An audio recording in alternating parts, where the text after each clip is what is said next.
Okay, so we're going to be taking a look at a few ways that we can describe graphs, specifically traits or trends.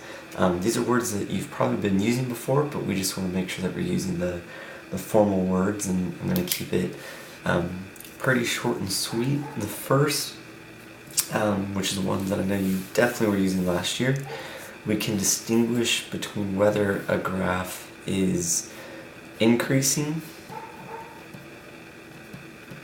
decreasing, or constant. And for the purposes of today, I think these definitions are best just used with lines. So I could be increasing, I could be decreasing, or I could be going constant left to right. Also realize that this works for curves, so you could have a curve that's increasing, you could have a curve that's decreasing.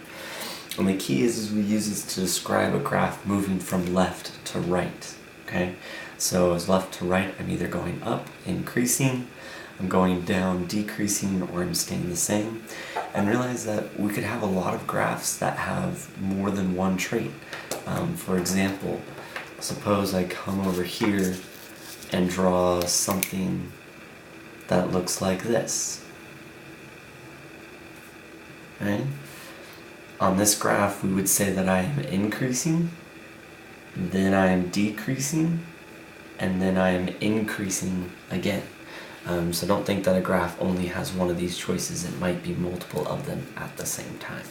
Okay? In addition to increasing, decreasing, and constant, we will sometimes describe the data set that we are dealing with. And so the main ones that I'm going to take a look at right now are, we could have what's called a continuous graph. We could have what's called a discrete graph. And we could have what's called a step function. There's a few other options, but these are the main three that we'll take a look at right now. The idea behind continuous is that if I put my pen on the page, I can draw my whole graph without picking it up, right? No matter where I am, I can draw the whole thing. Maybe I have to backtrack a little bit, that's fine, but I never have to pick up my pen and leave an empty space. A discrete graph is usually broken up into separate sections, and usually it's specific points, okay? And those specific points aren't connected. Just for the sake of example, I'm kind of drawing both the same shape both times. A good example of a discrete graph would be something where non-whole numbers don't make sense. So for example, suppose I'm buying t-shirts. What am I going to buy? I'm going to buy one t-shirt. I'm going to buy 2 t-shirts. I'm going to buy 3 t-shirts. You're not going to go to the store and buy half a t-shirt. So it doesn't make sense to count for all the values in between your whole numbers, because those are the only ones that would exist. Those are the only ones that make sense. Finally, you could have what's called a step function. A lot of people, when they first see it, they think staircase. And the idea behind a step function is the y value doesn't change very often, but when it does, it jumps to a new value. Probably the most common example would be that of like a postage stamp. You know, maybe it cost 48 cents and then it jumped up to 50 cents per stamp.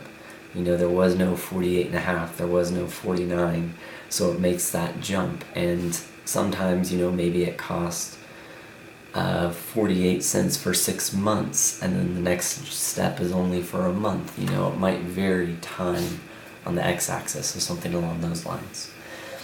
And then the last thing we're going to take a look at would just be the shape or the type of function that we have. From last year in Integrated 1, you saw 2 versions. You saw linear, so this is something that looks like a straight line. You also investigated exponential. That was something, you know, used for population growth, used for bacteria, used for bank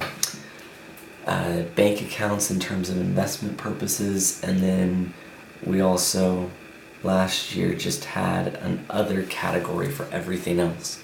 So not tons of vocabulary right now, but there's these 9 words that I want you to start think about using more when we're describing graphs or situations. Is the shape of it increasing, decreasing, or constant? Would the data be considered continuous, discrete, or step?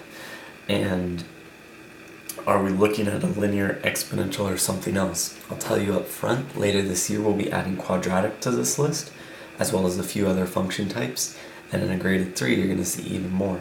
But this is what we have to start with.